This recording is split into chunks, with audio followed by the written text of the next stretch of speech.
Alessandro Gandolfo, che mi fa sempre questi scherzi anche ad insieme quando viene a trovarmi, dice arriva Celentano, arriva Celentano, arriva Celentano.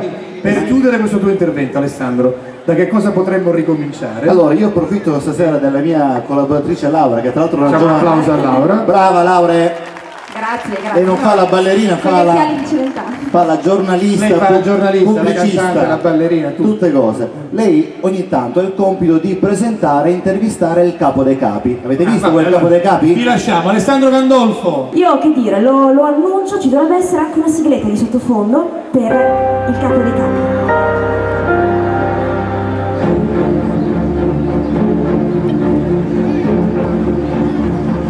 Innanzitutto buonasera a tutti. Un saluto segno del rispetto e dell'educazione. Se voi ci tenete fate un applauso più forte tutti quanti. No, ma che mica ci applaudi te? Che succede? Che succede? E tu musichetta da lavare quando tu eri qui? Se no ti faccio lavare voi pure a te. No, per carità, non c'è bisogno. No, non ci agitiamo, io vorrei farle... Lei si veste ora in un'anteprima, si veste. Vede, veda, ho intuito. Vorrei farle qualche domanda, posso? Facesse veloce. Vorrei sapere cosa pensa lei della sua terra, la Sicilia. La Sicilia è un'isola fatta di pochi angoli e latitanti. Latitanti, vabbè, in effetti. C'è due signori che ci sta spiegando a Samogli. Dov'è? L'ha capita? Ok, l'abbiamo capita. Vabbè, no, voltiamo pagina, visto che stiamo ascoltando tanta musica questa sera. Ecco, lei in genere che tipo di musica ascolta? Diciamo che ascolta un po' di tutto. Tipo? A me piacciono i Flaminio Mafia. Immaginavo. Ma in particolare mi piace una canzone che ha scritto Magolo. Ah, quale? Quale? Il tempo di morire. Ora a voi piace? Sì, bellissima. Come no? Poi qualcos'altro? Ma quante canzoni ha scritto questo?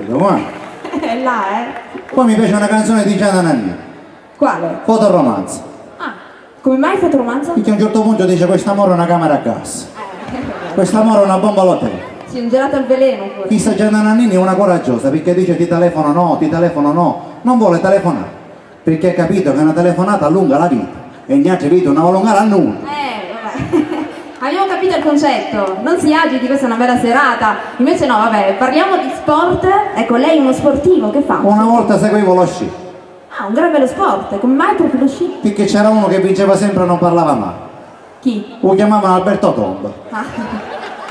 Le piaceva per quello, vabbè. Ecco, adesso una domanda mi viene, però questa magari è un po' indiscreta. In genere si dice, non so se è vero, che gli uomini d'onore sono molto caldi a letto. Ecco, lei per esempio com'è?